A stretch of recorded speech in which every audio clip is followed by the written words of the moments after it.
Nous sommes le 3 mars 2012, place à la 6e édition des Strade Bianche avec 111 coureurs au départ de Gioli de Chianti, direction Sienne, 190 km au menu, 57 km de route blanche et nous sommes à moins de 50 km de l'arrivée où plus d'une quinzaine de coureurs est à l'avant de la course en ayant repris notamment des membres de l'échappée matinale, tandis qu'ici vous voyez le tenant du titre et champion de Belgique Philippe Gilbert avec son maillot BMC au sein du peloton à une quarantaine de secondes derrière le groupe de tête, où deux coureurs vont décider de sortir, deux Italiens, Daniel Oss de la formation Liquigas et Daniele Benatti de la Radio Shack, un équipier de Fabian Cancellara. Les deux Italiens vont creuser une belle avance tout d'abord sur Daniele Colli de la formation Sanofi.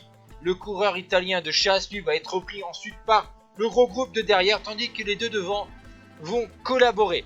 Mais on va voir que Daniele Benatti est bien plus fort que Daniel Oss, puisque dans un passage montant, Benatti va lâcher Oss alors que leur avance a atteint les 1,36 d'avance à 34 km de l'arrivée. Derrière, on voit notamment la formation BMC, Astana ou Farnese rouler pour essayer de revenir sur l'homme de tête, alors qu'il reste encore quelques routes blanches à traverser pour une sélection au sein des favoris. Benatti, lui, va continuer à rouler parce que en fatiguant les adversaires, surtout les équipiers de son leader que vous voyez là, avec son maillot de champion de Suisse, un peu particulier certes, Fabian Cancellara, alors qu'on attaque la 6e portion de route blanche, San Giovanni, 3 km 300.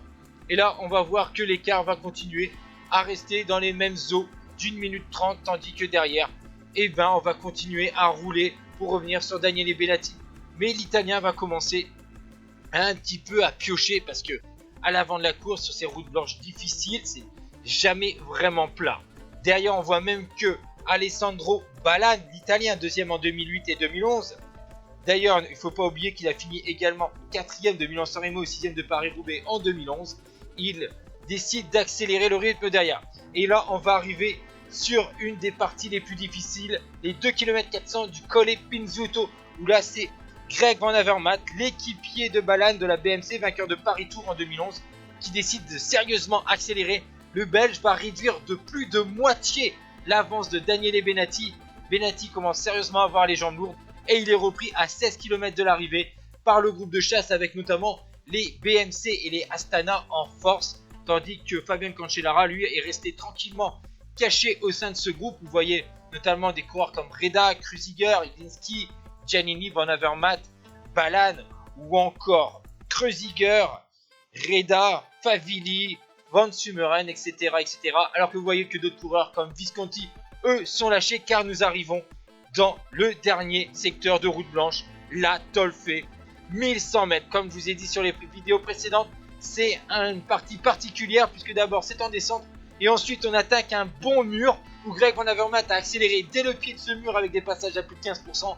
Et au moment des 18%, Fabian Cancellara, deuxième de Paris-Roubaix en 2011 et de Milan-San Remo, troisième du Ronde, et le champion de Suisse va décider de partir tout seul derrière.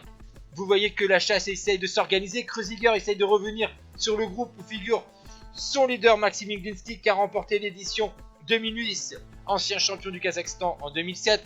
Fabian Cancellara, lui, fonce sur Sienne sur la partie descendante, il lui reste moins de 10 km de course. Et là, on va voir un duel entre Cancellara et un groupe de chasse. C'est principalement les coureurs d'Astana et de BMC. Alors, ce groupe de chasse, Kruziger, Gatto, Greg Van Avermaet, Iglinski et Alessandro Ballan, l'ancien champion du monde. Oscar Gatto, lui, vainqueur de la 8e étape du Giro 2011 et du Trofeo Matteotti. Il est un petit peu dans une position particulière. Il n'a pas d'équipier avec lui. Il essaye de bénéficier un petit peu du travail des autres, mais malheureusement pour lui, l'écart continue à se creuser. 50 secondes à l'approche des 3 km de l'arrivée. Cancellara profite de ces parties descendantes pour faire parler sa puissance, lui, l'expert des efforts solitaires.